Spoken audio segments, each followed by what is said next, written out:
Il y a quelques années, Julien Clerc a magnifiquement chanté « N'écris pas » sous le titre « Les Séparés », faisant ainsi redécouvrir ou découvrir les vers de Marceline Desbordes-Valmore.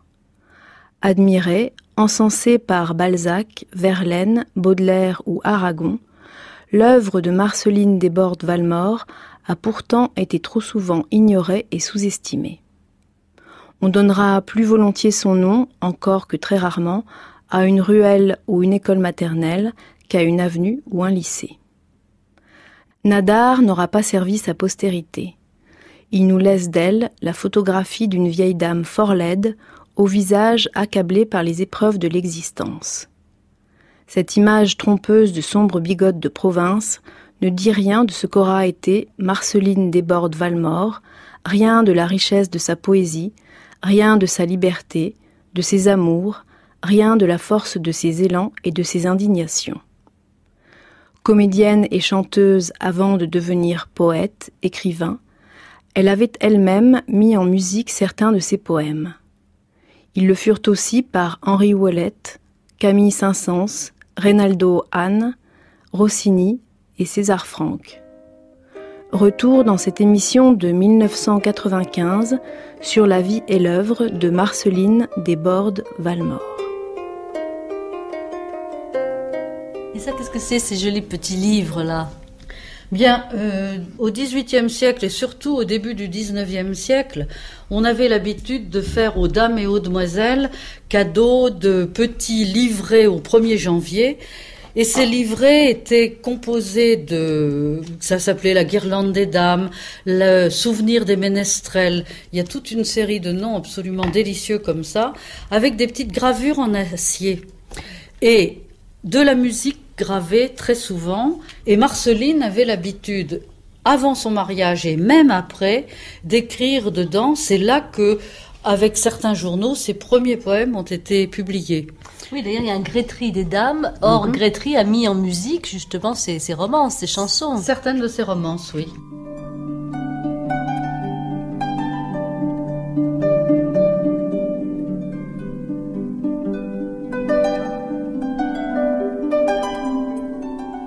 Elle se situe à une place qu'on lui accorde, qu'elle sait être la sienne, et de l'intérieur de cette place, je crois qu'elle va vers autre chose.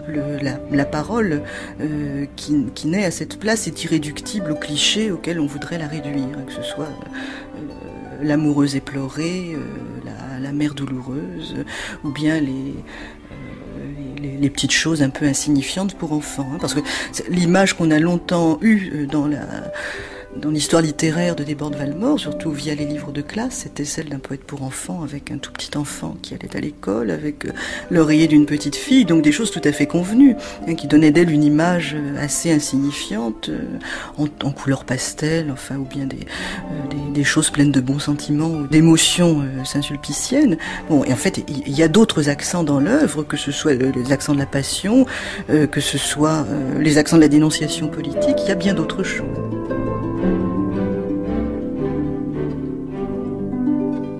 Une vie, une œuvre, Marceline Desbordes-Valmore ou La transparence de la voix, par Marie-Christine Navarro, réalisation Jean-Claude Loiseau.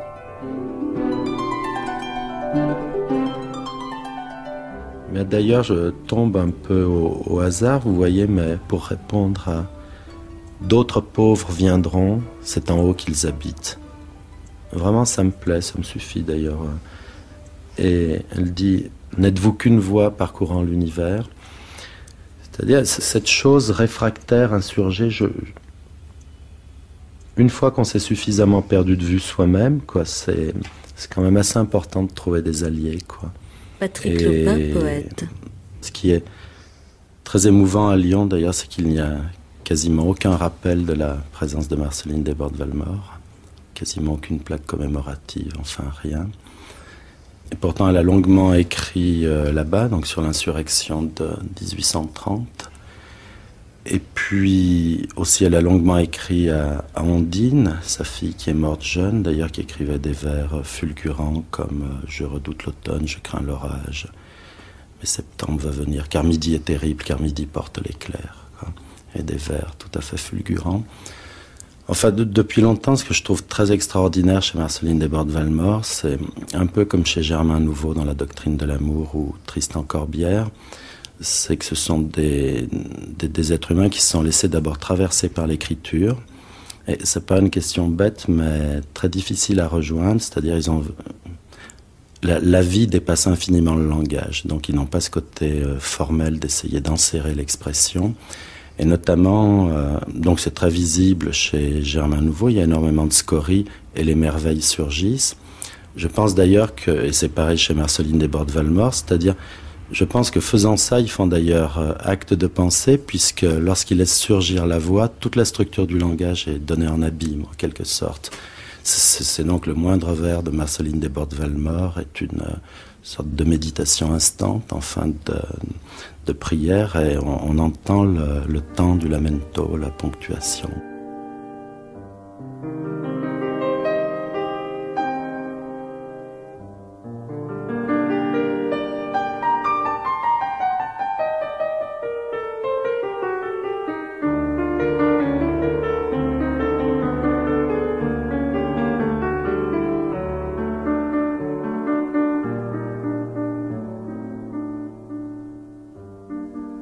Ma sœur, il est parti. Ma sœur, il m'abandonne. Je sais qu'il m'abandonne. Et j'attends. Et je meurs. Je meurs. Embrasse-moi. Pleure pour moi. Pardonne. Je n'ai pas une larme et j'ai besoin de pleurs. Tu gémis. Que je t'aime. Oh, jamais le sourire ne te rendit plus belle au plus beau de nos jours. Tourne vers moi les yeux si tu plains mon délire. Si tes yeux ont des pleurs, regarde-moi toujours, mais retiens tes sanglots. Il m'appelle, il me touche. Son souffle en me cherchant vient d'effleurer ma bouche. Laisse, tandis qu'il brûle et passe autour de nous, laisse-moi reposer mon front sur tes genoux.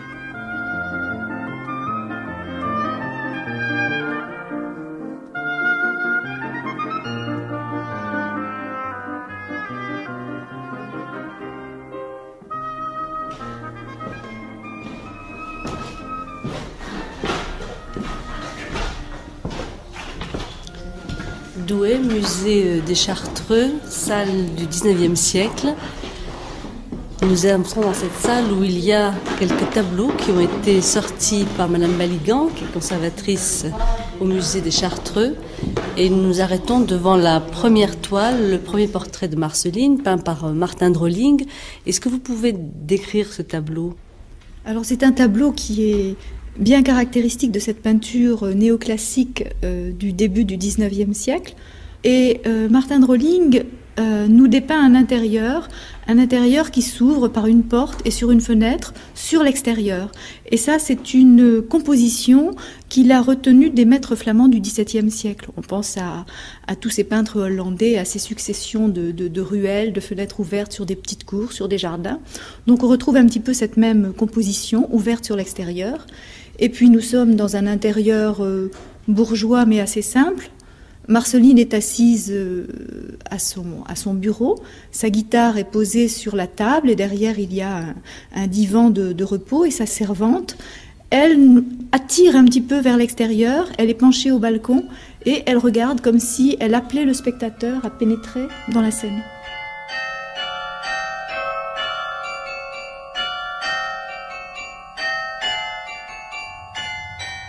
À la bibliothèque de Douai, ville natale du poète, avec Michel Demarcy, responsable du fonds Marceline Desbordes-Valmore. Je les ai souvent regardés, ces portraits. Ce qui est évident, c'est que Marceline n'était pas belle. Et elle avait sûrement des yeux splendides que la statuaire, comme celle de Bras, ne peut pas rendre. Mais que par contre, nous avons assez bien présent devant nous quand nous regardons cette photo de Nadar ou alors la reproduction du Goya. Elle avait de très grands yeux, souvent cernés, par l'éveil, par la maladie, même quand elle est jeune, comme sur celui de Goya, mais on retrouve sur la photo de quelques années avant sa mort, on retrouve cette même regard complètement enfoncé dans les orbites. Elle avait une bouche qui n'est pas très belle, mais qui est expressive et qui est assez grande. Ce qui transparaît, je crois, c'est une très grande bonté. Aux archives départementales de Douai avec Monique Mesteyer, archiviste. 17 juin. Voilà. L'an 1786, le 22 juin, je, curé Soussigné, ai baptisé une fille, née le 20 du 10 mois, 5 heures du matin, en légitime mariage du sieur Antoine-Félix Joseph Desbordes, maître peintre, et de Catherine Joseph Lucas, habitant de cette paroisse, à laquelle on a imposé le nom de Marceline Félicité Joseph. Le parrain a été monsieur Jacques-Joseph Crunel, avocat au Parlement, de la paroisse de Notre-Dame de la Chaussée à Valenciennes, et la marraine dame Marie-Marceline Auchard, épouse de maître Jonquet, avocat au Conseil d'Artois, de la paroisse de Saint-Nicaise, dans la cité d'Arros. Dans cet acte de naissance, il est dit que le père de Marceline était un maître peintre. Alors ça correspondait à quoi exactement à l'époque ? Je pense que, au moins pour le père de Marceline, cela correspondait à un métier d'art. Il était peintre, non pas en bâtiment, mais peintre d'ornement. En particulier, il peignait, il dorait. Il était aussi considéré comme maître doreur, les carrosses, les armoiries, et éventuellement, probablement, des tableaux d'ornementation dans les maisons ou des tableaux, des portraits pour les familles douaisiennes, disons. Est-ce que l'on peut dire que le milieu familial, le milieu social où elle naît, est au fond un milieu d'artisans à cette époque ? Oui, mais peut-être un peu plus que cela. C'est vrai que c'est un métier artisanal, mais un métier artisanal un peu intellectuel, disons. Et puis, il était également maître multinier, c'est-à-dire tisserand, ou plutôt préparateur de fils pour le tissage. Et là, c'était vraiment un métier artisanal. Mais il avait aussi acheté une charge de conseiller du roi et c'était donc quelqu'un qui était d'un milieu social un petit peu plus élevé que le simple artisan. Quand vous dites qu'il avait une charge auprès du roi, il faut savoir aussi que ce père, Félix, va ensuite, au moment de la Révolution, disons changer d'avis, ou en tout cas avoir ses entrées dans les milieux révolutionnaires. C'est vrai qu'au moment de la Révolution, les parents de Marceline, et même l'ensemble de sa famille, disons, ses deux oncles en particulier, et une de ses tantes, ont vraiment épousé la cause révolutionnaire. Les trois frères Desbordes ont fait partie de la Société populaire, donc de cette espèce d'association qui regroupait tous ceux qui militaient pour la Révolution. Ils ont fait partie, tout au moins le père de Marceline a fait partie de la Garde nationale. Il s'est occupé également des distributions de vivres pour les pauvres et il a fait partie de l'administration municipale à un moment, puis de l'administration même du département dont le siège était alors à Douai et non pas comme maintenant à Lille. Et donc, il a épousé les idées nouvelles, effectivement.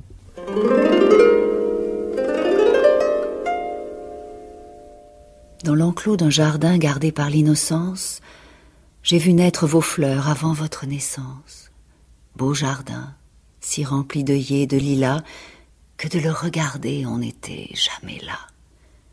Alors les blonds essaims de jeunes albertines qui hantent dans l'été nos fermes citadines venaient tourner leur danse et cadencer leurs pas devant le beau jardin qui ne se fermait pas.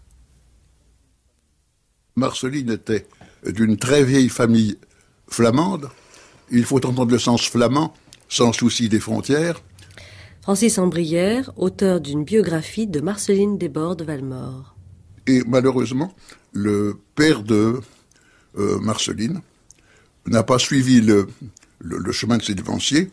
C'était un homme charmant, fantaisiste, certainement, il y avait un goût de l'art dans la famille, puisque l'un des oncles de Marceline, Constant Desbordes, a été un bon peintre, non pas un grand, mais un bon peintre. Et alors, le père de Marceline, hélas, lui, a ruiné les siens, et la discorde s'est mise dans le ménage, et finalement, les époux se sont séparés, ou pour dire la vérité, la mère de Marceline, Catherine Joseph Lucas. Catherine Lucas, oui, s'est enfuie avec un amant. Et elle ne s'est pas enfuie seule, elle avait une dilection particulière pour la plus jeune de ses filles qui était Marceline, elle l'a enlevée avec elle. Ainsi, à l'âge de 10 ans, voilà une enfant qui quitte le foyer et la ville, d'où n'était jamais sortie, pour courir les aventures.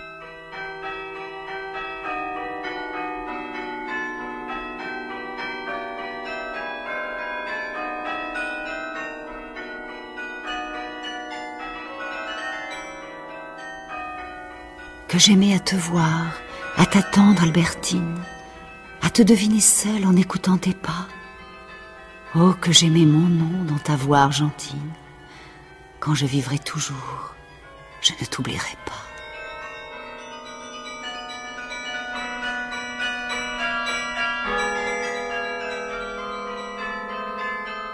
Le quartier de Notre-Dame était assez typé, il y avait pas mal de familles ouvrières, il y avait également un certain nombre de gens un peu plus riches. C'était une des paroisses pas très grandes de la ville, donc un quartier relativement petit et un peu coincé au pied du rempart, de la porte de Valenciennes qui s'appelait à l'époque Porte Notre-Dame et qui existe toujours, qu'on peut donc voir, et au pied de l'église Notre-Dame, qui est donc l'église que voyait Marceline quasi de sa maison, puisqu'elle était à 20 mètres, 30 mètres de Notre-Dame.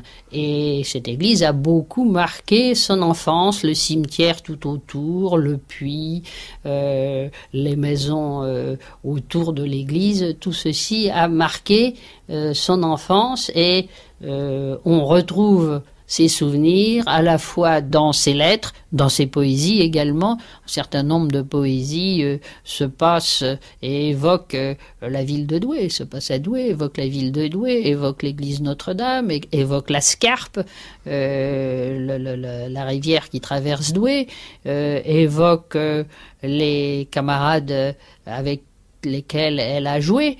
Et elle a conservé des amitiés d'enfance très longtemps. Elle a correspondu avec des Douaisiens quasi jusqu'à sa mort. Donc, si vous voulez, elle a toujours conservé dans son esprit, dans son âme, en quelque sorte, le souvenir de cette enfance.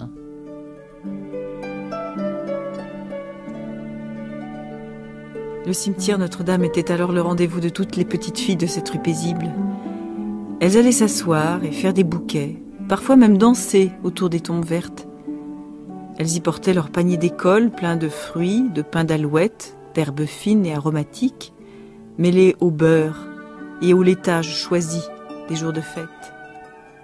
Ce banquet dressé sur la plus haute tombe qui servait d'autel à l'innocent sacrifice ne réveillait les morts que pour les faire sourire. C'est là que dans le creux d'une muraille effondrée, au-dessus de la margelle d'un vieux puits sans eau, se soutenait encore le Christ flagellé, couronné d'épines et les mains liées de cordes. Cette figure en pierre grise, d'un travail incorrect et rugueux, faisait une impression ineffaçable sur les femmes qui passaient et sur les jeunes filles qui s'y rassemblaient en rond pour jouer au bouquet. Le bouquet est le nom figuré du jeu d'osselets auquel elles consacrent de longues heures de récréation silencieuse. Il est gai de les voir assises sur quelques larges pierres unies propices au rebondissement de la petite bille de marbre jetée en l'air, tandis qu'elles arrangent en dessous, comme des fleurs, les osselets éparpillés sur le sol. Ils sont bientôt relevés un à un pendant l'ascension et la chute de la bille, jusqu'à l'entière réunion des osselets, recueillis à la fin et rassemblés en bouquets dans les doigts légers des joueuses. C'est là que se termine la partie, où la main droite est seule admise à cet exercice gracieux. On le croit encore aimé des jeunes filles de Flandre. Elles y laissent couler leurs belles heures, assises en cercle, jouant et jugeant tour à tour, attentives et muettes comme des poissons. Ce jeu sédentaire, sous la pure et large influence d'un ciel ouvert, laisse, on le dirait, une expression réfléchie sur tous ces visages adolescents, ronds comme des fruits, calmes comme l'innocence. Marc Bertrand, éditeur des œuvres complètes de Marceline Desbordes de Valmore, en particulier des œuvres en prose telles que Domenica ou Les Petits Flamands, où le poète retrace les principaux épisodes de sa vie, ce qu'elle fera aussi dans son roman en partie autobiographique, L'atelier d'un peintre. Il y a d'ailleurs, je crois, si on veut comparer les deux blocs autobiographiques, beaucoup moins de fiction dans Les Petits Flamands, qui sont vraiment assez proches de la réalité, à tel point que les prénoms ne changent quelquefois pas du tout. Les sœurs s'appellent comme elles s'appellent vraiment, la grand-mère existe comme elle existe vraiment, les coutumes sont les mêmes, les pièces même de la maison qui sont décrites, on a prouvé que c'était les pièces mêmes qui existaient, donc nous sommes très proches de la réalité. Alors, et c'est très instructif. Alors justement, au niveau de ce qui est instructif, c'est intéressant, par exemple, l'ouverture des Petits Flamands, le premier chapitre, où on raconte des coutumes flamandes de l'époque. Mais oui, cette coutume en particulier des Saints Innocents le 28 décembre, où les enfants deviennent les rois, revêtent l'habit du grand-père, la robe de la grand-mère, etc. C'est d'autant plus intéressant que dans la rue où habitaient les Desbordes, les parents de Marceline, il y avait deux rangées de maisons, deux rangs, comme on disait alors, le rang des bourgeois et le rang des prolétaires. Inutile de vous dire qu'elle était dans le rang des prolétaires. Et l'événement le plus intéressant, c'est celui où le voisin, le riche bourgeois, le petit-fils du propriétaire des Desbordes, vient dire à Agnès, c'est-à-dire Marceline, qu'est-ce que tu as eu pour tes étrennes, si l'on peut dire? Eh bien, j'ai eu une pomme et un œuf à partager entre mon frère et moi, alors que le petit-fils du propriétaire a eu du gibier, du vin, de la musique, etc. Et évidemment, Agnès fond en larmes, jusqu'au moment où le petit-fils du propriétaire demande, puisqu'il est le roi d'une journée, à son grand-père de lui donner la quittance des loyers impayés pour lesquels il y avait menace de saisie, et va les porter aux petits Desbordes qui évidemment sont joyeux à l'extrême, et la joie revient donc dans ce foyer qui en manquait beaucoup. Est-ce que ça signifie que dans son œuvre, il y a une reconstruction du Douai de son enfance, c'est-à-dire que c'est à partir des lambeaux de son enfance qu'elle va reconstruire un Douai rêvé, imaginaire, qui n'est pas forcément toujours celui que l'on connaît à cette époque, en particulier marqué par la Révolution? Oui, bien sûr. Marceline a 3 ans en 1789, lorsqu'elle quitte Douai, à l'âge de 10 ans, nous sommes en 1796. Donc tous ces souvenirs datent de la Révolution. Georges Dautin, éditeur de l'Atelier d'un peintre. Et la ville de Douai, pendant la Révolution, ne devait pas être très gaie. D'abord parce que les Autrichiens, à un moment donné, étaient tout près, n'est-ce pas? Ils sont arrivés à Orchy, donc à moins de 20 km de Douai. Donc la ville était en effervescence, comme vous le pensez bien. Les prisons étaient pleines, et quand je dis les prisons, c'était en fait les couvents et les anciens collèges universitaires qui étaient transformés en prisons. La Convention se méfiait de la ville de Douai parce que c'était une ancienne ville parlementaire et c'était une ville qui, paraît-il, était trop modérée. Et dans l'atelier d'un peintre, effectivement, Marceline nous dépeint sa vie de très jeune fille à Douai, mais elle veut nous faire croire, ou elle s'imagine, qu'il s'agit d'une espèce de révolution de velours. Sans violence, sauf des violences insignifiantes. Elle nous parle de la guillotine qui était dressée sur la place d'Armes à Douai, et elle termine son chapitre en nous disant, parlant de Douai, elle avait d'abord écrit « Cette ville, vierge alors de sacrifices sanglants ». Et puis elle raye sa phrase, et elle écrit « Cette ville resta vierge de sacrifices humains ». Autrement dit, si on prend le texte du roman au pied de la lettre, il n'y eut jamais aucune tête coupée à Douai. Or, il se trouve que c'est absolument faux. Il y en a eu moins qu'à Arras. À Arras, on arrive à 400 exécutions. À Douai, ça tourne autour d'une 50-60. Ce qui m'intéresse, et que je voudrais bien savoir, et que malheureusement nous ne saurons jamais, c'est si Marceline, qui avait en 94, n'est-ce pas, 8 ans, si elle avait eu l'occasion, soit avec son père, qui était un révolutionnaire de type bavard et excité, soit avec son grand frère ou ses grandes sœurs, avait eu l'occasion d'assister à une de ces exécutions. Mais cela, nous ne le saurons évidemment jamais.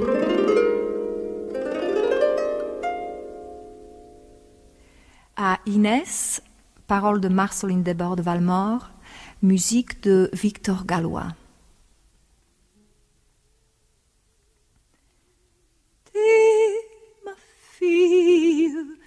T'es ma poule, t'es le petit cœur qui roule tout alentour de mon cœur. T'es le petit Jésus, ta mère. Tiens, n'y a pas de souffrance amère. Que ma fille n'en soit le vainqueur, que ma fille n'en soit le vainqueur. Qu'est-ce que ça me fait s'il manque quelque chose quand je vois ton petit nez tout rose? Tes dents blanches comme des jasmins. Je prends tes yeux pour mes étoiles, et quand je te sors de tes toiles, je tiens le bon Dieu dans mes deux mains, je tiens le bon Dieu dans mes deux mains. La Révolution vient et ruine sa famille qui connaissait l'aisance, et puis voilà qu'elle part. Georges-Emmanuel Clancier. Sa mère était très romanesque aussi, bien imprudente, partir aux Antilles comme ça à la recherche d'un cousin peut-être fortuné. Et voilà, cette femme et sa toute jeune fille arrivant encore en pleine révolte aux Antilles, c'est assez prodigieux comme destin, et ça ne fait que commencer ensuite la longue succession de fracas, de malheurs que va connaître Marceline. La mort de la mère. Là, et voilà, et là, cette Marceline est habitée par une lumière, par un sens de la langue, par un cœur sans doute tout à fait pur. Quand j'entends pur, je ne parle pas de puritanisme du tout, mais d'authenticité, de non-chiquet par rapport à ses contemporains. Bon, vous avez ici des dessins qui représentent Hippolyte, son seul fils, et Hippolyte, dont le dessin tout à fait charmant est dû à l'oncle de Marceline, Constant Desbordes, ou Desbordes, comme on veut. Et de la même façon, nous avons, alors là c'est encore plus touchant, peu de temps avant la mort, une vraie photo d'Ignès, sa troisième fille, qui est là comme une petite pensionnaire bien sage avec les boucles. Elle est morte à 18 ans. Et de phtisie comme sa sœur Ondine que vous voyez là, rêveuse et qui était l'intellectuelle de la famille. Elle a fait toutes les études que Marceline n'avait pas pu faire. Et après, elle s'est mariée à un homme sérieux, sévère, veuf, qui avait des enfants avec lesquels elle s'est admirablement entendue. Et elle a eu une vie d'adjointe d'enseignement, puis de professeur, et elle est devenue l'une des premières inspectrices de l'enseignement public de filles. C'est un destin extraordinaire. Elle est morte peu de temps après la mort de son premier et seul enfant. Il faut avoir été profondément altéré par l'infortune pour se retirer dans son propre cœur et fuir à l'aspect de son semblable, le docteur Alibert. La libère physiologie des passions. Un peu plus loin. Ô Dieu, fortifie ma foi. Prière. Apprends-moi à reconnaître, même pendant cette nuit d'horreur, que ta miséricorde est plus grande que les maux qui nous accablent, et que tu as toi-même tracé les sentiers de la destruction où la misère atteint le juste. Dans la bibliothèque de Douai, nous sommes en train de feuilleter des albums qui sont très émouvants parce que ce sont les albums de Douai, ce sont les albums dans lesquels Marceline, de sa propre main, ou de la main d'Ondine parfois, a recopié une sélection de poèmes. Ce sont des pages que l'on tourne, jaunies par le temps, avec des fleurs séchées à l'intérieur, des coquelicots fanés, des trèfles à 4 feuilles, quelques cheveux aussi. On voit Marceline en train ici d'écrire ou de lire, petit dessin à l'encre, qui est charmant tout en haut de la page, juste en face d'un poème, ô ma chère charmante mère. Et puis aussi des peintures comme celle-ci, données par mon fils avant de le quitter, mais non fait par lui, entre parenthèses.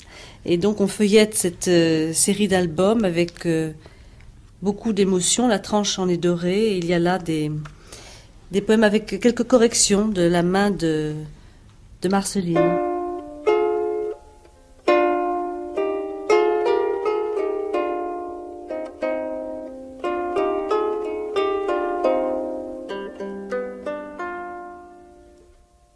C'est que l'exil est triste. Il fait rêver l'enfance. Le jeune voyageur n'a d'amis que le ciel. Il erre sans asile, il pleure sans défense, comme un oiseau perdu loin du nid paternel. Son ramage se change en plaintes douloureuses, des oiseaux inconnus, les cris le font frémir, et même en retournant sur des routes heureuses, s'il veut chanter, longtemps il semble encore gémir. À ses regrets en vain la patrie est rendue, l'orage a dispersé la couvée éperdue. Ses frères sont partis, le nid vide est tombé, en s'envolant, peut-être un d'eux a succombé. La dernière fois, vous voyez, j'ai lu ces vers à des enfants d'or de Marceline Desbordes-Valmore. Dieu donne l'intelligence aux petits, reprend-elle. Elle dit, mais que peut l'amitié, l'amour prend toute une âme, quoi. Patrick Lopin. C'est vrai, j'ai lu ça à des enfants qui, dans un travail d'écriture en cesse avec des cinquièmes qui écrivent en phonétique. Alors je leur ai dit que ça me faisait souci qu'ils écrivent comme on entende, qu'ils étaient sans doute surchargés, quoi. Et donc je leur ai lu des textes, mais bon, de Marceline, de Rimbaud, Villon aussi. Je me suis amusé à leur lire ce truc de Lacan, que personne, le symbole est à tous, ce qui est évident, quoi. C'est-à-dire qu'il laisse venir l'écriture, qu'il soit traversé. Et un gosse lisait des poèmes de Marceline Desbordes-Valmore. Il m'a dit, mais je peux suivre. Et puis c'est vrai que ça fait plus d'une vingtaine d'années que je travaille avec des enfants souvent considérés comme inintelligents. Et c'est intéressant de leur faire lire des poètes qui pacifient cet écart, comme disait, entre ce que l'on sent et ce que l'on peut. Et je pense que la poésie, de ce point de vue, ce qui est émouvant à jamais chez les grands poètes comme Rimbaud, Mallarmé, Marcel, mais tant d'autres, ils n'ont jamais imaginé quoi que ce soit leur appartienne dans la langue. Et donc je lisais ces vers de Marceline Desbordes-Valmore à un enfant. C'est stupéfiant. Immédiatement, il a écrit, il a dit, autant des appareils extrêmes de la terre, écoutant doucement par une oreille des langues, des merveilles, des carèmes d'amour. Où il a été chercher ça, des carèmes d'amour, des gens volés dans un pré, de la vérité sans soleil éclairée par leur lumière. C'est tout à fait. Et quand on leur donne, un enfant m'a dit récemment, ça se fait en un seul sens pour être immense. À propos des vers de Marcel. C'est tout à fait étonnant quand même. Il y en a un autre qui est parti sur la théorie des nuages, et parce que je lui ai dit laisse tomber le foot, et puis justement on lisait des vers de Marceline Desbordes, il voulait écrire sur le foot. Je n'ai pas dit comme dit Mallarmé, on n'écrit pas sur mes dents, mais je le laissais entendre, il a bien vu, alors il m'a dit mais où je vais si je laisse tomber le foot? Alors j'ai dit je sais pas, qu'est-ce que tu vois? Il m'a dit tout de suite dehors, il m'a dit je vois des nuages. J'ai dit, bon, des nuages, et ils sont... Comment il m'a dit, dans les nuages, je vois des formes sans forme. C'était prodigieux pour des formes sans forme. D'où partent les poètes, quoi, de cet indicible, des formes sans forme. Bon, et pour aller vite, il m'a dit, et des nuages imparables, quoi. Imparables. Après, les enfants sortent des chambres de la violence, voient des formes sans forme, des nuages imparables, quoi. Et alors, en parlant des réfractaires, parce que, bon, il y a des textes qu'il faut retrouver de Marceline, enfin, des bords de Valmore, parce que le nom est très très beau, sur l'enfance. Et je crois que c'est très très vrai, quoi, ce qu'elle dit. Elle retourne tout le temps à l'enfance. Elle dit, mais l'enfant ne sait pas qu'apprendre, c'est courir, et qu'on lui donne assis le monde à parcourir, voir, l'enfant veut voir les doux bruits de la rue. Albertine charmante à la vitre apparue, élevant ses bouquets, ses volants. Et là, il y a des gestes aussi dans ce qu'elle dit, quoi. Hein, les jeux qui m'attendaient ne commençaient pas, vers merveilleux. Oh, le livre avait tort. Oh, le livre avait tort, tous les livres du monde ne valaient pas un chant de la lointaine ronde où mon âme sans moi tournait de main en main quand ma sœur avait dit tu danseras demain.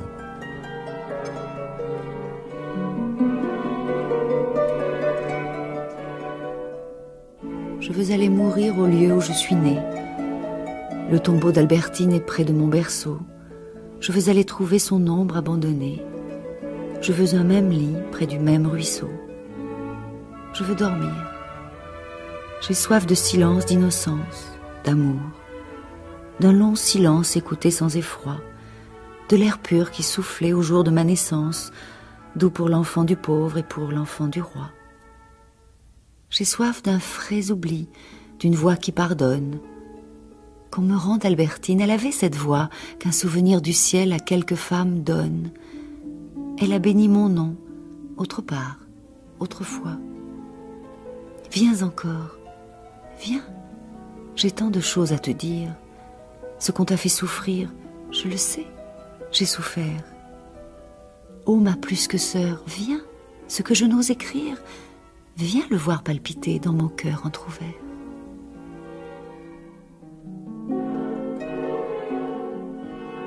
Alors, entre-temps, elle publie quand même, c'est à remarquer, en 1807, une première romance. Oui, oui. Et elle commence à écrire à ce moment-là. Oui, c'est ça, oui. Alors, qu'est-ce que c'était les romances, justement? C'était, vous savez, Grétry était fort à la mode, et il avait, Boyer les dieux, va être un des grands musiciens chéris de son temps, n'est-ce pas?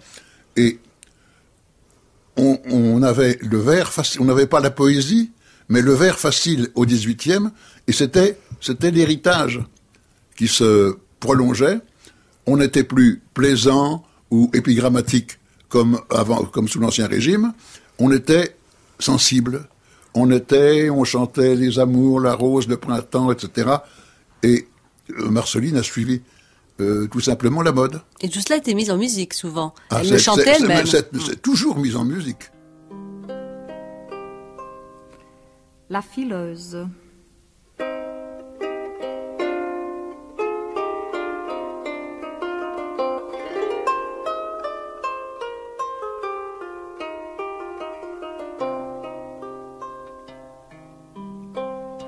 Le ciel est haut, la lune est rouge et pleine, le tisserand chante à manquer d'haleine. La terre tourne et travaille tout bas, et mon fuseau pourtant ne tourne pas, et mon fuseau pourtant ne tourne pas. Mon lin se casse, ma main est lasse, sans toi soleil, j'ai tant sommeil. Mon lin se casse, ma main est lasse, sans toi soleil, j'ai tant sommeil.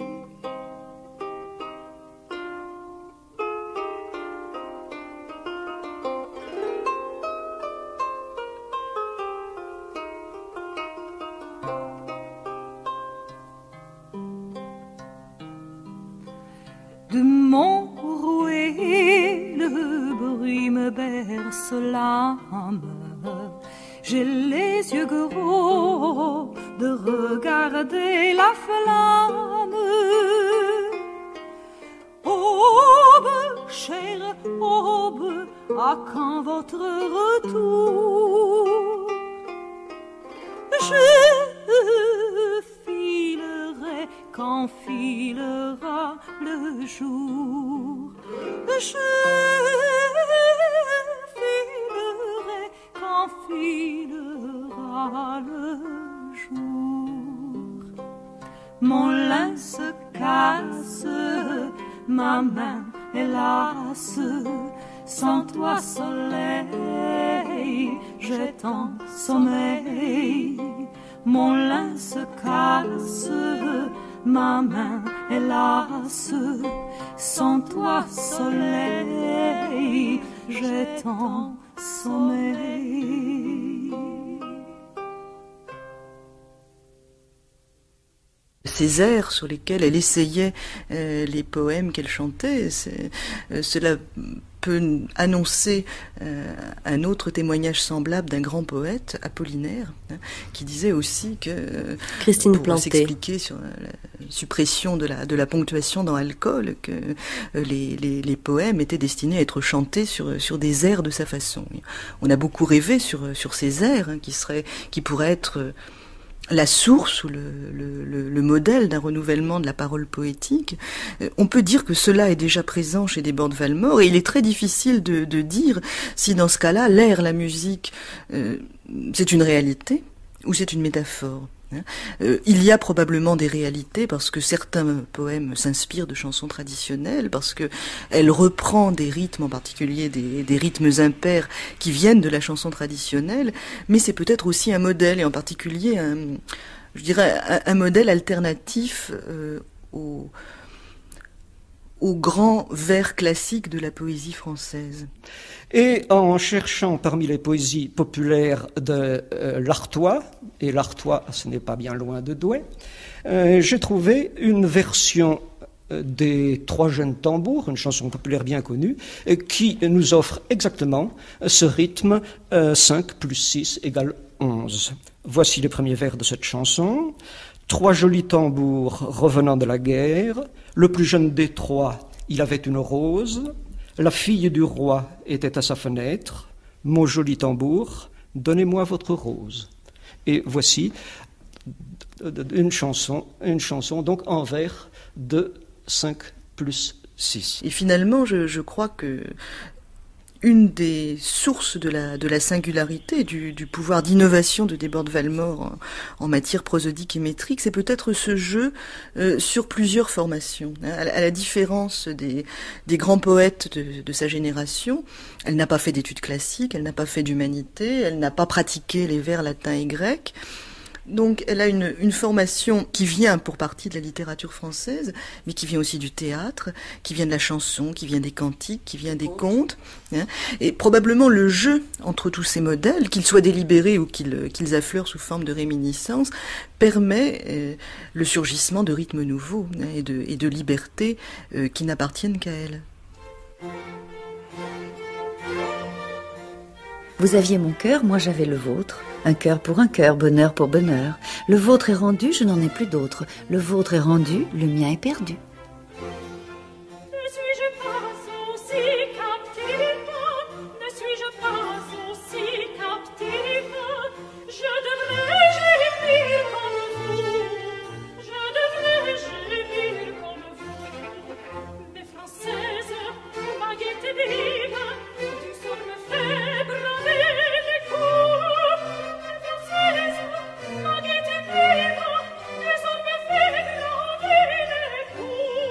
C'est vraiment sa carrière sur les planches qui compte. Si vous voulez, elle écrit par besoin, par une espèce de nécessité qui commence à s'imposer chez elle, mais elle écrit un peu comme tout le monde. Tout le monde faisait des vers, tout le monde faisait des romances, n'est-ce pas, à l'époque. Et elle est, attention, cantatrice avec un faible filet de voix, mais une sensibilité très juste. Oui, elle a un succès à l'opéra et à l'Odéon également. Mais oui.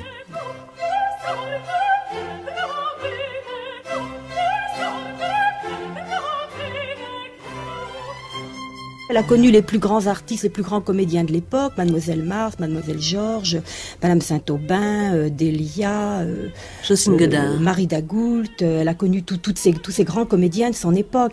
Elle a démarré très jeune sur scène. Elle avait 16-17 ans. Elle a démarré très jeune. Elle n'avait pas tout de suite des rôles très importants. Bon, elle faisait de la présence dans des chœurs où elle chantait un peu. Elle devait faire quelques pas de danse aussi.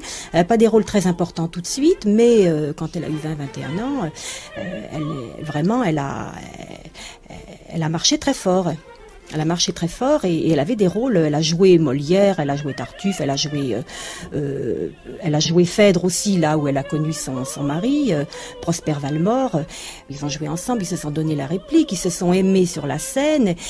Ça a été le coup de foudre, l'explosion. Marceline était très étonnée de voir qu'elle aimait à ce point-là et qu'elle pouvait même, parce que c'est elle qui avait beaucoup d'emprise un petit peu sur son mari, et c'est elle qui a décidé que elle voulait l'épouser. Elle a été une jeune fille très à la mode. Elle a été du nombre de ce qu'on appelle aujourd'hui des starlettes. J'en ai une bonne preuve. Si vous lisez La Dame des gourmands de Grimaud de la Reynière, il la cite parmi les comédiennes qui assistaient à ces réunions gastronomiques. C'était une jeune fille à la mode, elle était faite pour réussir. Et alors, elle se trouve donc, pour en revenir à Valmore, la voilà qui suit le comédien, puisque tous les ans, à Pâques, les comédiens pouvaient, et généralement, changeaient de théâtre. On se promenait entre les grands théâtres, les théâtres des grandes villes, de Bruxelles à Bordeaux, en passant par Marseille, Lyon et Rouen. Voilà quelles étaient, hors Paris, les grandes scènes françaises. Alors elle suit son mari, et évidemment l'ambition d'un jeune homme beau, et qui promettait, comme Valmore, est d'être la comédie française. Alors, il arrive à Paris, il est engagé à l'Odéon. Marceline, qui est de loisir, a composé des poèmes. On peut peut-être s'arrêter un petit peu sur, c'est important, sur l'écriture, parce que le premier recueil est publié à ce moment-là. Il est publié en 1818. 1819, oui. Les élégies et les romances sont publiés. Alors ça, c'est sur ses premiers véritables poèmes. C'est là qu'elle exprime tout ce qu'elle a vécu depuis sa jeunesse, n'est-ce pas? Depuis son adolescence. Et il y a de très beaux poèmes. Et ces poèmes, justement, c'est eux qui vont lui valoir la grande aventure, la grande rencontre sentimentale et intellectuelle de sa vie, c'est la rencontre avec Latouche. On n'insistera jamais assez sur l'importance de Latouche dans la vie de Marceline. C'était un homme de premier ordre, mais bougon, il aimait tout ce qui rendait stable, l'exactitude, l'honnêteté, l'approfondissement des choses, n'est-ce pas? Il était fait pour ne pas réussir, et il n'a pas réussi, mais il a formé Georges Sand et il a formé Marceline. On lui doit toute la littérature française, doit tout de même beaucoup. Il les aidait, il les poussait. Il les formait. Il était, si vous voulez, l'instituteur des grands talents. C'est lui qui a appris à Georges Sand ce qu'était un roman, et à Marceline, comment on écrivait et comment on n'écrivait pas. Ils l'ont dit toutes les deux avec beaucoup de reconnaissance. Qui pourra rendre le sentiment humilié qui tomba sur le cœur de la jeune artiste? Quelle rougeur brûla son front et pénétra jusque dans ses yeux pour s'y baigner de larmes? Ce fut la première illusion qui s'éteignit dans sa jeune âme. C'est triste, une illusion qui s'éteint. Triste comme le premier flambeau qui pâlit dans une fête. On dit, les autres finiront aussi. Par un mouvement involontaire, la voilà qui se met à courir, sans penser aux convenances, seulement pour changer de place, comme pour échapper à cette première raillerie du sort. Elle se sauvait. Elle ne voulait pas souffrir dans la présence de qui l'avait frappée. Elle s'en serait allée bien loin, sans retourner la tête, si elle eût été libre de fuir l'objet qui tout à coup lui paraissait menaçant. Mais quelle jeune fille peut s'en aller? Quelle femme peut se soustraire et quitter le présent pour sauver l'avenir? Les libres aveux, les actions courageuses, les ruptures volontaires, tout lui est interdit. On crierait au scandale. Il faut demeurer, se taire, vivre, ou mourir encore, enveloppé du voile où s'enferment les souffrances, la honte d'amour, la fièvre qui bat sous une ceinture rose et des bouquets de fête. Elle avait tout à fait conscience de la situation qui était faite aux femmes.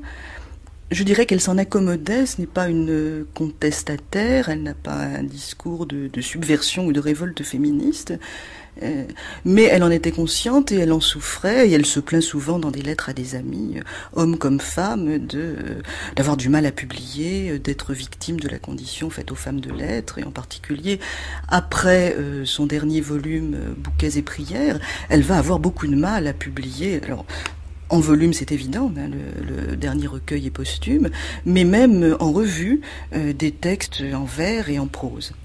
Dans Bouquet et prières, elle se pose comme une parole de femme, elle inscrit le volume dans un espace de lecture et de réception féminin, hein, lorsqu'elle dit écrire pour celles qui pleurent. Elle répond avec pas mal d'ironie, mais malgré tout un peu d'amertume à un critique qui avait vitupéré les femmes auteurs dans les pages de la revue des Deux Mondes. Donc elle lui répond en lui disant « jeune homme irrité sur un banc d'école ».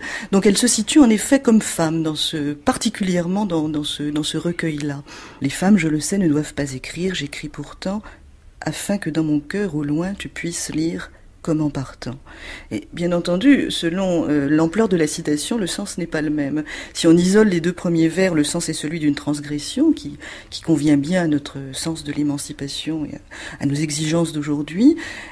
Si on cite le quatrain entier, ou si on lit le poème intégralement, on s'aperçoit que le poème se donne pour une lettre de femme qui est une lettre d'amour.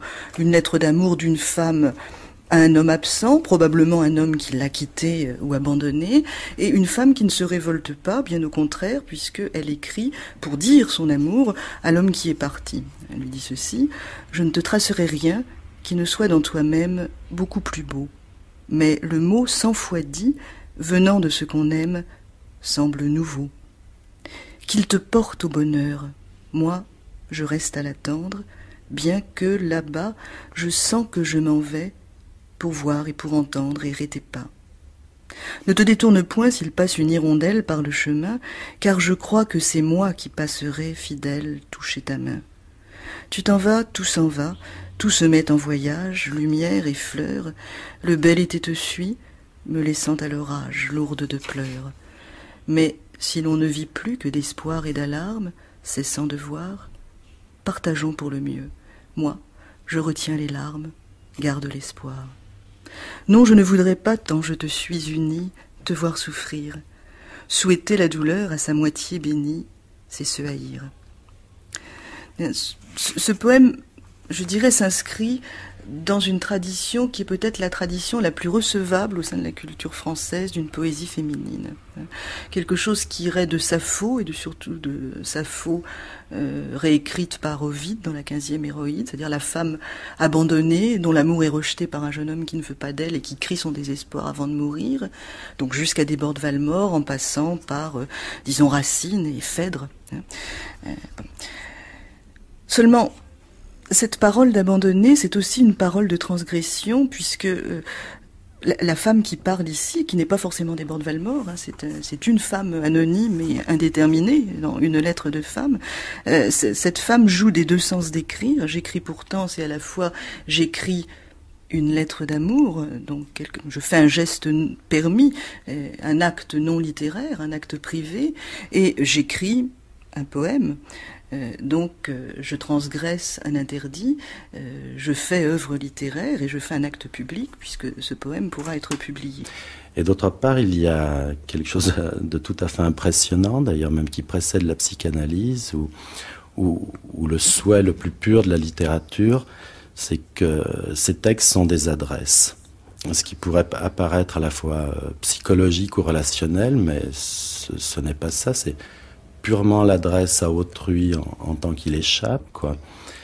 Et avec une sorte de ferveur et d'amour de langue, sans jamais chercher à maîtriser la langue. La langue est, par exemple, ce qui est très émouvant chez elle, c'est que c'est l'écrivain du ne pas, quoi. C'est-à-dire ne le dis pas, ne va pas, ne viens pas. Et par ce récitatif très bas, quoi, finalement, tout le soi inexpressif presque se ramasse et passe, quoi. C'est-à-dire il y a une longue étendue, enfin une sorte de recueil orphelin, et très probablement plein de vie, quoi. C'est-à-dire aussi, c'est une voix qui accepte d'emblée la disparition.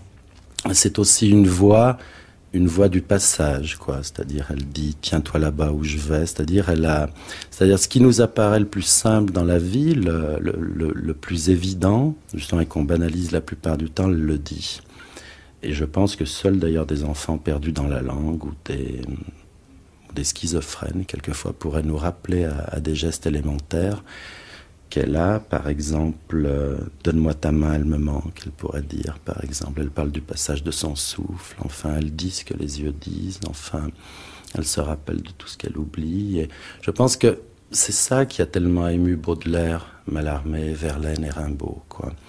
C'est-à-dire qu'ils ont vu qu'il y avait quelque chose dans le chant, enfin, qui, lorsqu'il s'élève chez Marceline Desbordes-Valmore, ne la trahit pas, quoi.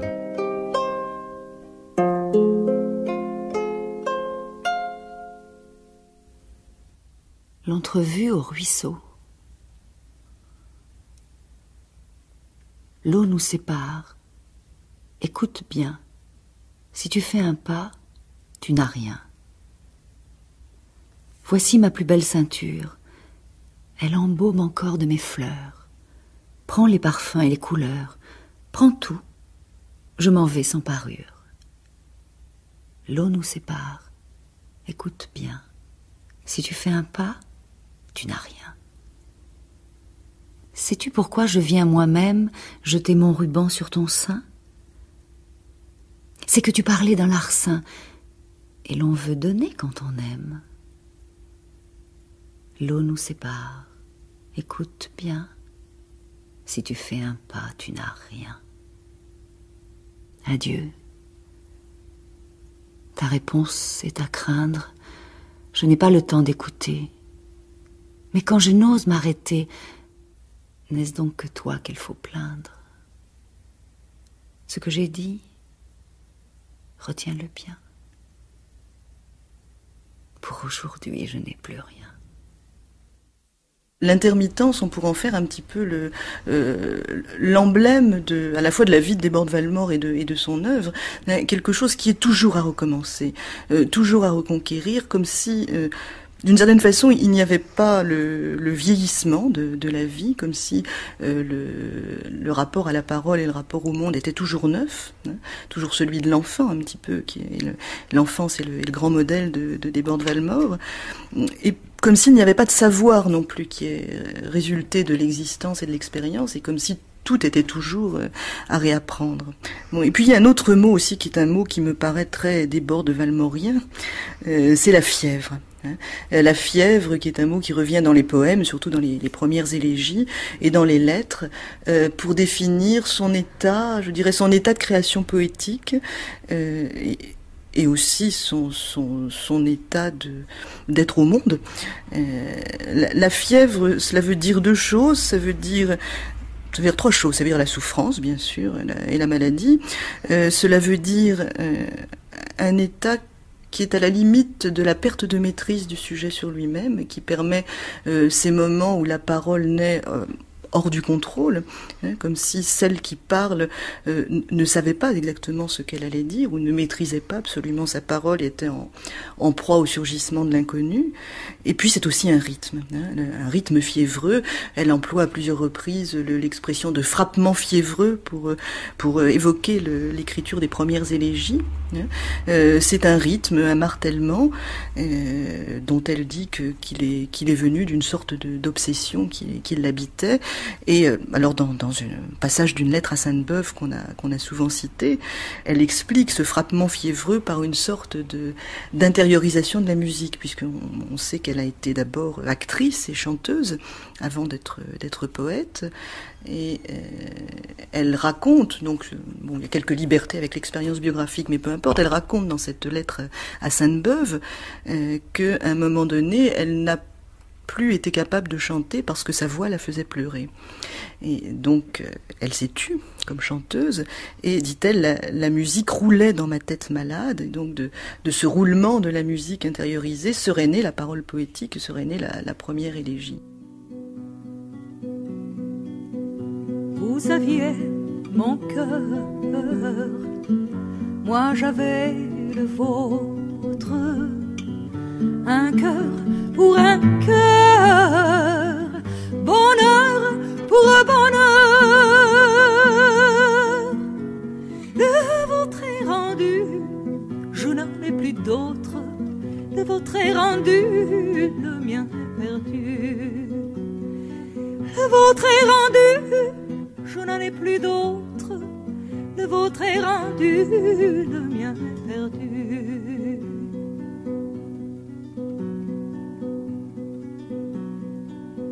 La feuille et la fleur et le fruit lui-même, la feuille et la fleur, l'encens, la couleur. Qu'en avez-vous fait, mon maître suprême? Qu'en avez-vous fait de ce doux bienfait?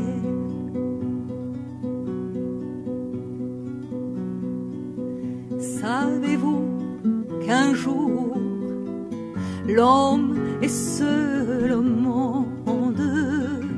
Savez-vous qu'un jour il revoit l'amour?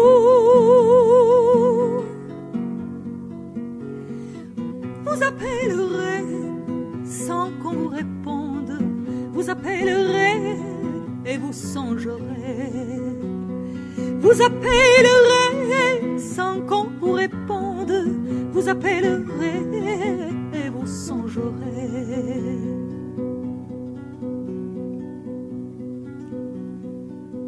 Vous viendrez rêvant, sonner à ma porte, amis comme avant. Vous viendrez rêvant, et l'on vous dira, personne, elle est morte. On vous le dira, mais qui vous plaindra? Et l'on vous dira, personne, elle est morte. On vous le dira, mais qui vous plaindra?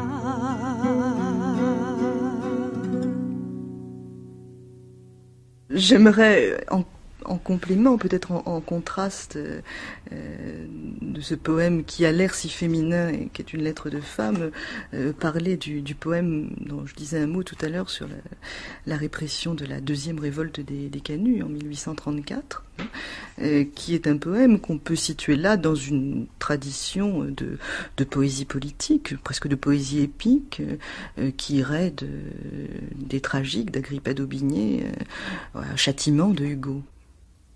Vous demandez pourquoi je suis triste. À quels yeux voyez-vous aujourd'hui le sourire fidèle? Quand la foudre a croisé le vol de l'hirondelle, elle a peur et s'enferme avec ses tendres œufs.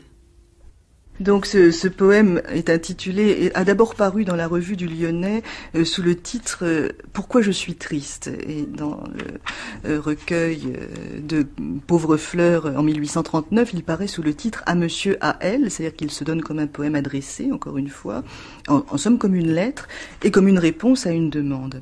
Et puis, peu à peu, se montrant comme l'oiseau agressé par le plomb, ce qu'elle appelle l'humaine tempête, partagée entre silence et chant, elle évoque le noir tableau dont elle a vu broyer les couleurs, et là il y a une rupture de ton qui est tout à fait évidente, et avec le poids d'humanité que lui donne cette position de femme et de mère, et la légitimité aussi que lui donne cette position,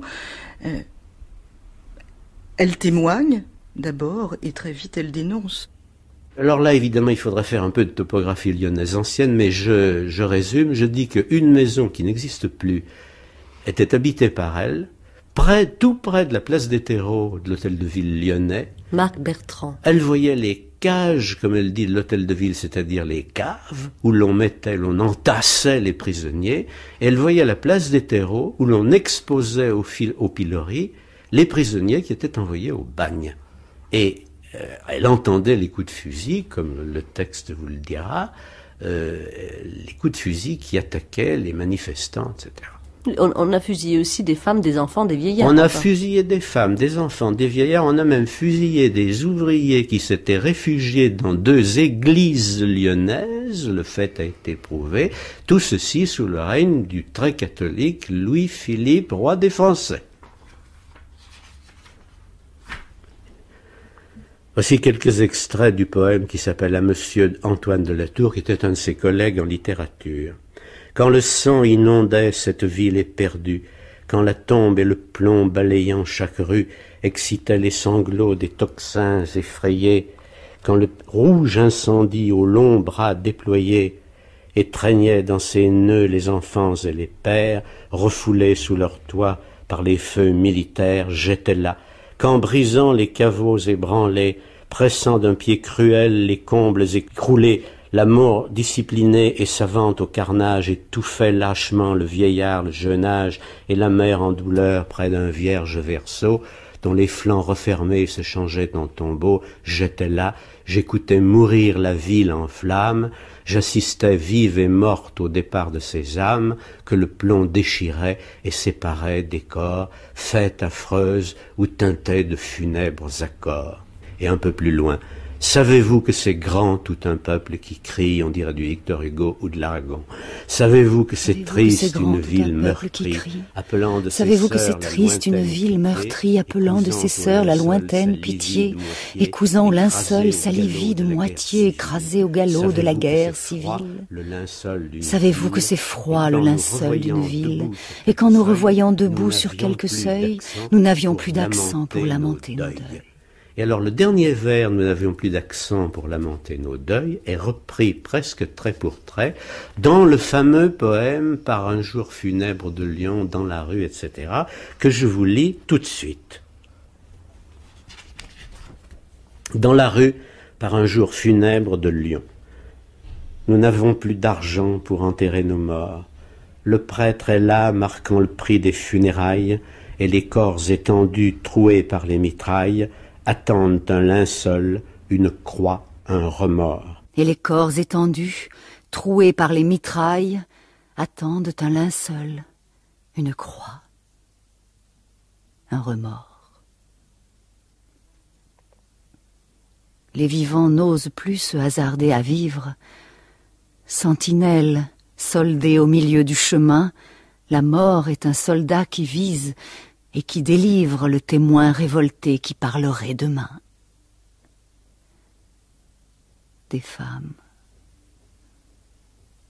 Prenons nos rubans noirs, pleurons toutes nos larmes. On nous a défendu d'emporter nos meurtris. Ils n'ont fait qu'un monceau de leurs pâles débris. Dieu, bénissez-les tous. Ils étaient tous sans armes. Comme l'horloge de la place Valmy fut toujours pour nous le rappel battant de l'un des gestes d'insurrection les plus purs parmi ceux qui furent, ceux des ouvriers de Lyon et des faubourgs attenants dans ces 3 journées de la Révolution de juillet 1830, dites les 3 glorieuses, qui, au plus profond de la faim, de la misère, de la fureur, du carnage et de l'oppression, tiraient sur les gardes des milices royales, mais tirèrent aussi sur les cadrans d'horloge pour abolir l'ordre du temps. Jamais vit-on geste plus limpide de fureur et de révolte, s'attaquant au mur du temps, car ils en ressentaient le fer, le joug, la loi d'airain dans la détresse muette impassible de leurs êtres. Toujours nous eûmes place Valmy un signe en direction de l'horloge, au pied de plusieurs forts d'où partirent les escadres de répression. Marceline Desbordes-Valmore, devant l'horreur criminelle, devant l'atrocité sanglante, devant ce massacre d'humains, écrivit ce vers, mausolée sans secours. La mort savante et disciplinée au carnage. Elle écrivit ces lettres déchirantes de miséricorde de sa seule main secourable et son cœur devenu foule, océan. Nous avons vu, écrit-elle, le sanglant panorama de juillet, cette terrible contre-épreuve de leurs 3 pages écrites avec des balles. Que de morts innocentes. C'est l'émeute de la faim. Les femmes criaient en se jetant au-devant des coups. « Tuez-nous, nous n'aurons plus faim ». J'ai vu cette émeute étouffée sous le canon et le bon ordre comme ils disent. La faim, le désespoir sont dessous. Les morts seuls ont compris la leçon. Elle n'est pas comprise par ceux qui survivent. les femmes, les enfants et enfin le peuple tout entier qui a passé au parti des ouvriers, dont le courage est d'autant plus inouï qu'ils étaient exténués de faim, en lambeaux. Ce peuple affamé, soyez-en sûrs, a été comme retenu par l'impossibilité d'être méchant. Cet immense phénomène n'a été signalé par personne, mais j'ai senti plusieurs fois fléchir mes genoux par la reconnaissance et par l'admiration. Nous attendions tous le pillage et l'incendie, et pas une insulte, pas un pain volé. C'était une victoire grave, triste pour eux-mêmes, qui n'ont pas voulu en profiter. Ce qui est remarquable dans ces poèmes, c'est qu'il y a là une force, une indignation, une violence face à la violence. Bien sûr. Et c'est la même femme qui a écrit les élégies, les romances et les poèmes d'amour. Ça n'a rien de marcelinien si on entend par marcelinien l'ancienne manière, je vais être critique, un peu fadasse si vous voulez, de parler d'amour. Mais il y a tout chez elle. Je ne dis pas qu'il n'y a pas de poèmes d'amour. Mais il y a tout. Il y a les poèmes d'amour, il y a la politique, etc. D'où l'enthousiasme d'Aragon, qui a écrit des poèmes d'amour et des poèmes politiques, pour cette femme qui a écrit des poèmes d'amour et des poèmes politiques. Oui, puis il y avait autre chose qui plaisait aussi chez Aragon, c'est ce côté chanson, ce côté ritournelle, ce côté refrain qu'on trouve chez elle. Bien sûr, il a voulu, lui, revenir aux sources, si l'on peut dire, de la chanson française, et il aimait beaucoup le refrain, et personnellement, je suis persuadé que c'est en partie la lecture de Marceline qu'il a décidé de revenir à ce type de poème. Un jour, sous les arbres du fleuve, pourquoi s'était-elle arrêtée? Fallait-il qu'il pleuve comme il peut pleuvoir en été? J'ai pris la main d'une éphémère qui m'a suivi dans ma maison. Elle avait les yeux d'outre-mer, elle en montrait la déraison. Elle avait la marche légère et de longues jambes de faon. J'aimais déjà les étrangères quand j'étais un petit enfant. Aragon était fou d'elle. Fou d'elle, il en parle d'une manière délirante, soit d'une manière détaillée, soit d'une manière approfondie. Approfondie, par exemple, dans le recueil Les Poètes, où il passe en revue tous les grands poètes, non seulement de France, mais d'humanité. Il y a Maïakovsky, il y a Neruda, il y a toute une série de bons hommes, ou de dames. Et voici le quintil. Ciel sur le siècle et sur les armes, au-dessus du jardin des morts, ciel sur le saule et sur le charme, et voici l'étoile Valmore, s'il y a ciel, c'est pour les larmes. Avez-vous jamais vu comment meurt un oiseau? Une pierre soudain qui tombe dans la cage. Cela ne chantera plus, n'ébouriffera plus son plumage. Cela meurt droit devenu plomb. Cela meurt, on dirait un meuble tombé dans ma tête. Une marche manquée, un mot pour l'autre. Un oiseau que c'est triste, un oiseau qui meurt. Une phrase inachevée, un vers qui ne trouvera plus d'écho.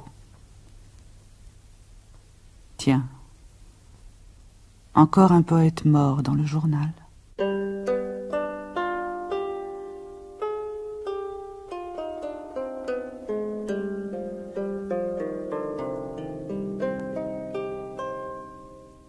Que j'aimais ma mère. Ma sœur, oui ma mère. Je me sens à genoux devant son souvenir. Quelle suite et quelle liaison d'idées fondues ensemble ont depuis incrusté fortement son image dans cette scène d'hirondelle et d'orage. J'en ai froid. Et vous? Surtout en me rappelant mon père, qu'il aimait avec une passion si grave, si sainte et si fidèle. Surtout en me rappelant ce nid où le mal abandonné se livra tout à coup à une douleur si frénétique et si puissante qu'après avoir décrit plusieurs cercles de son vol irrégulier et nerveux dans un silence imposant et lugubre, il se plongea tout entier dans le nid de ces pauvres jeunes qu'il saisit d'un bec inflexible et acéré, remontant alors 4 fois vers le ciel, hélas, il avait 4 enfants, et comme pour rendre leur chute plus sûre, plus profonde et plus mortelle, il précipita les nouveau-nés de toute la hauteur de son essor sur le pavé de notre cour, où ils s'écrasèrent tous à mon désespoir. Et vous tous aussi. Vous vous mites à crier, à courir, comme si vous y prouviez quelque chose. La tendre nicheux ne bougea plus. Le mâle, triomphant, lui, remonta hérissé, frissonnant de toutes ses plumes, se posait devant sa femelle pantelante, pétrifiée d'horreur. Mais qui, furieuse à son tour, se jeta dans l'air sombre, sillonné d'éclairs, et se mit à le poursuivre avec une vélocité prodigieuse, surmontant les cris d'une horrible victoire par ses cris de mère et des imprécations à déchirer son gosier. Je vois, j'entends, j'éprouve encore qu'après avoir tous deux sifflé, tournoyé l'un sur l'autre jusqu'à nous éblouir, ils disparurent et qu'il tonna. Le lendemain, il y avait des plumes et du sang par terre, et le nid détaché était tombé sur les pierres. Peu de temps après, je naviguais avec ma mère, seulement ma mère, vers l'Amérique où personne ne nous attendait. Elle était muette, cette mère si charmante. Elle était loin de vous tous, avec moi, son plus jeune et son plus frêle enfant.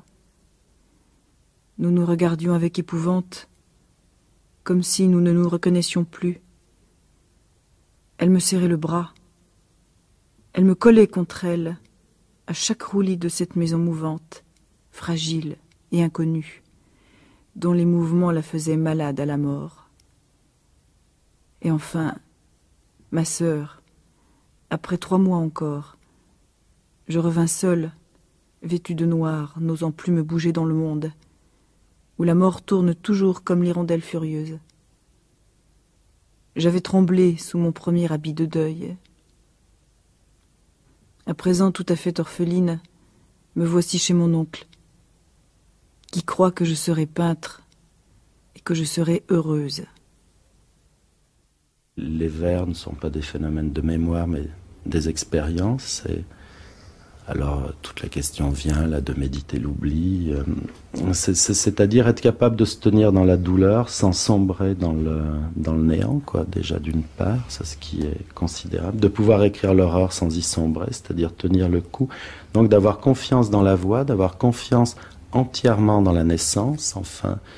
Et sur son parcours, c'est pour ça qu'elle accepte des défauts, parce qu'elle ne peut pas changer dès que le temps initial est donné, chez elle, enfin, l'onde météore est déjà loin, quoi. Et elle suit, en quelque sorte, l'écriture. Je pense, effectivement, c'est complètement dans la naissance. Et puis, il y a quelque chose aussi chez elle, je pense, quelquefois, c'est des vers prophétiques, oraculaires, enfin des vers d'or, quoi, qui tombent.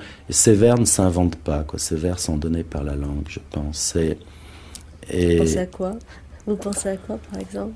Oh, vraiment... Il y en a plein, ce sont des fulgurances. Oui, des fulgurances sans cesse.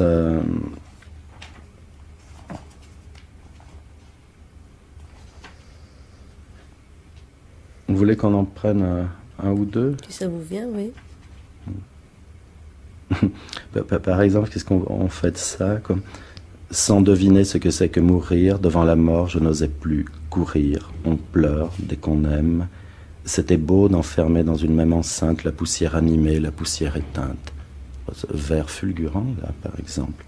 C'était beau d'enfermer dans une même enceinte la poussière animée et la poussière éteinte, quoi.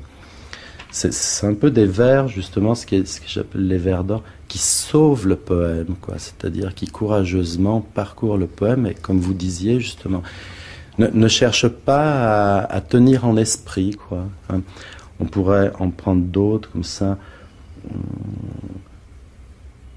Par exemple, ah oui, ça, toi, voilà, cette adresse pure, quoi. Toi, les fleurs vont au soir, ne tombent qu'après elles. Bonjour, bonheur, adieu, 3 mots pour ton soleil. C'est-à-dire, elle remonte justement du puits ou du prisme toujours mal éclairé de la sensation, quoi. C'est-à-dire, vraiment, elle donne corps et voix à la sensation. Elle dit, ouvre-toi comme un prisme au soleil qui le dort, quoi. En plus, ce qui est très extraordinaire, elle n'a jamais peur de la répétition, quoi. C'est la grande répétition.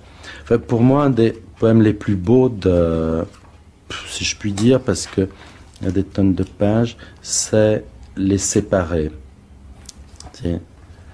Parce que ce poème, d'ailleurs, cette idée, ce concept de séparation qu'on a...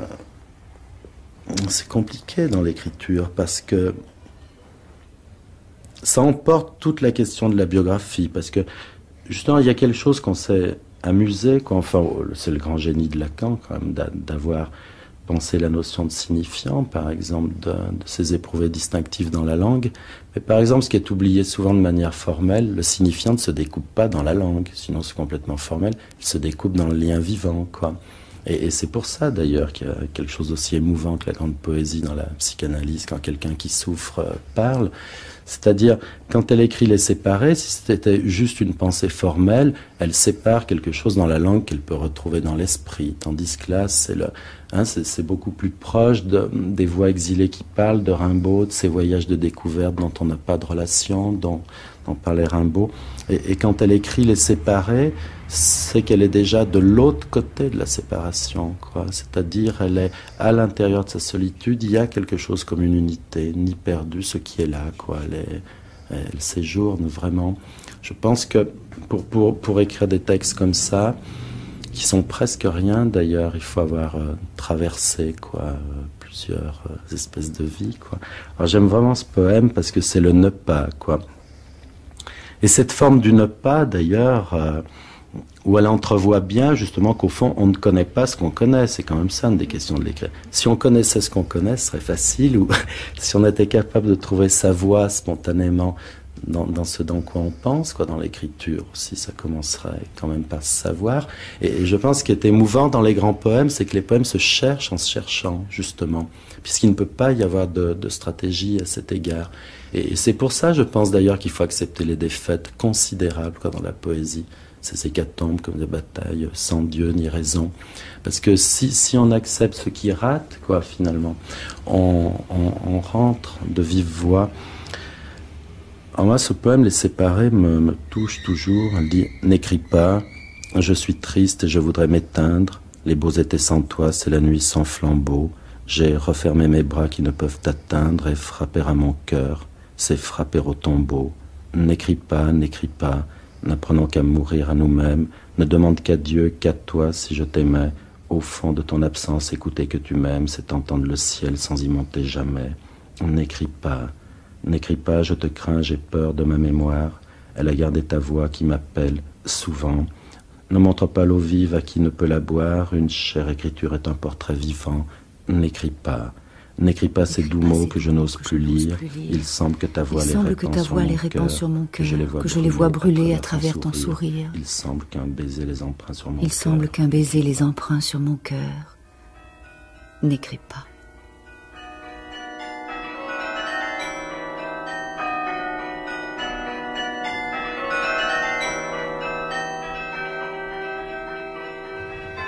Une vie, une œuvre, Marceline Desbordes de Valmore ou La transparence de la voix, par Marie-Christine Navarro. Enregistrement, Christian Fontaine, Marie-Dominique Bougot. Mixage, Mireille François, Agnès Warnier. Réalisation, Jean-Claude Loiseau.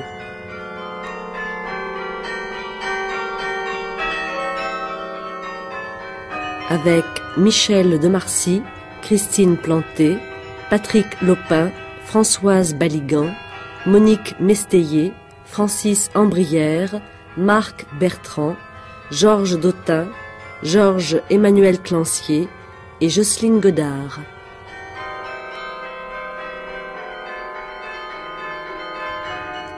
Poème chanté et mis en musique par Radmila, poème et extrait de l'œuvre en prose lu par Catherine Thérouen et Annie Roman, et poème lu par Hélène Martin et Louis Aragon.